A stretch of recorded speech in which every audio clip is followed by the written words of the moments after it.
and welcome back to our channel!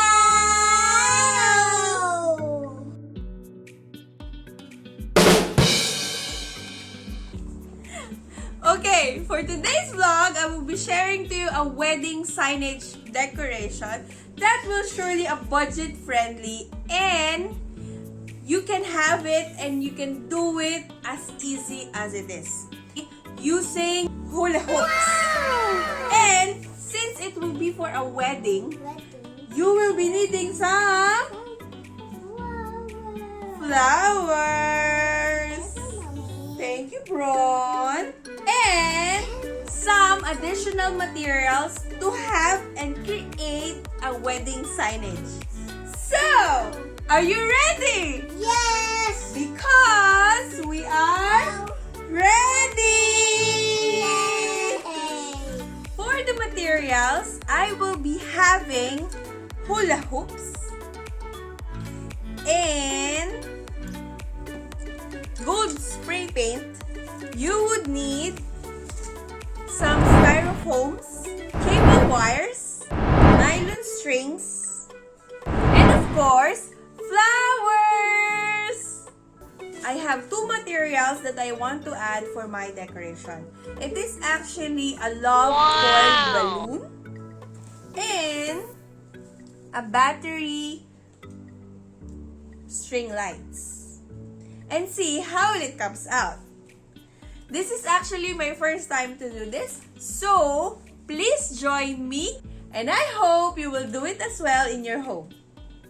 I'm so ready to do it and thank you for watching my videos! For the procedure, what we need to do is to spray paint this hula hoops with the gold color.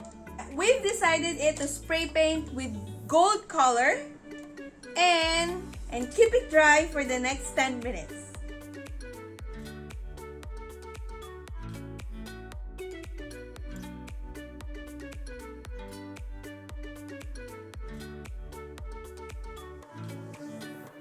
And I'm back! This is the hula hoop with gold spray paint and it's already dried up. You need to hang this in a place where your decoration will it be. This hula hoop idea, you can use it for a wedding decoration, birthday. I actually done this and used this for one of my wedding event as well as my son's christening. I even create something out of this to be a photo booth created with some balloons. Maybe I will try to do something, a sample of that for you to know how to do it. For the hula hoop, it's so easy. Everywhere you can find this. General merchandise or any kid stores. And you can use it and you can restore it as well. So, we can start it. Okay, once you already hang it, ready all your foams. You can have it somewhere around the sides or down here. But before that, I actually blow up the balloon so I will know how will be the length of the balloon and how big will it be. So, this is how it goes.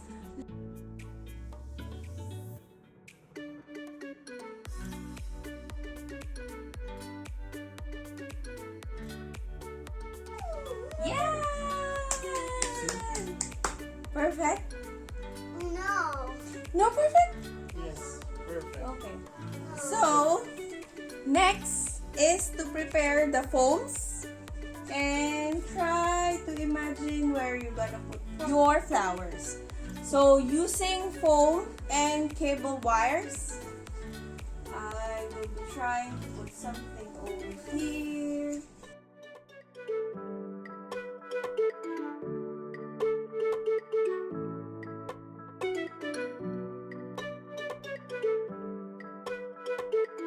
Next will be the flowers.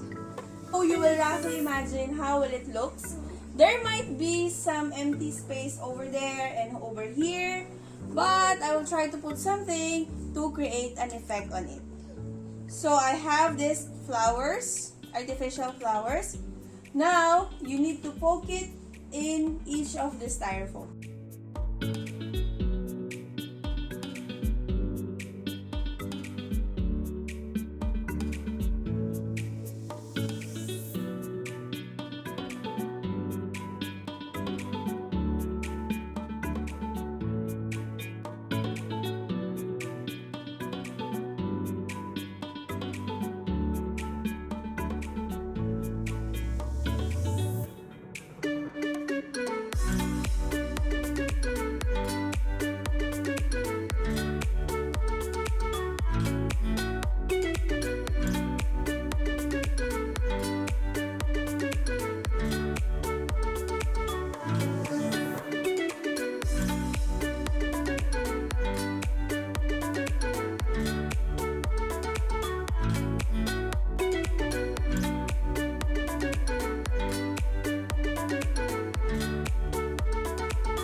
So, you can leave it something like that if you are fine, or you can play around with your string lights.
Hi.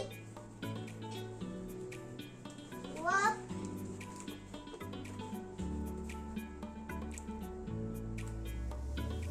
Happy birthday to you.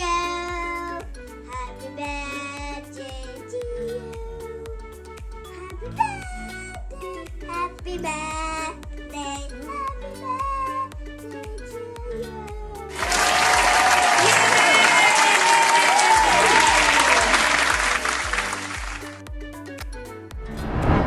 And here is the finished product! It is actually really easy to do as long as you have the materials and you have the creativity in you to create something like this. As what I've said earlier, you can have this decoration, this signage for your wedding, your birthday, or someone's anniversary, or someone's celebrating something, as long as you have this label or signage attached in the hula hoop. Who would have imagined that this is just a hula hoop sprayed in a gold paint. Since I am using some of my recycled materials, it only cost me this foil balloon, which is about few dirhams. That's all for our vlog today. Thank you so much for watching this channel. I hope you like my video. If you do, please thumbs up and subscribe to our channel and hit the notification bell for you to be updated for our next videos. Thank you so much, guys. Take care, everyone, and I hope to see you soon. I will be posting one more video after this in the next days. So please watch out, and thank you so much for all your love and all your support. Thank you for watching this channel. I hope you like it. Thank you so much for all your support and love. Let's create happiness with limitless love and gratitude. God bless you all. Maraming salamat po. Bye. Mommy, hindi kaya. Love you.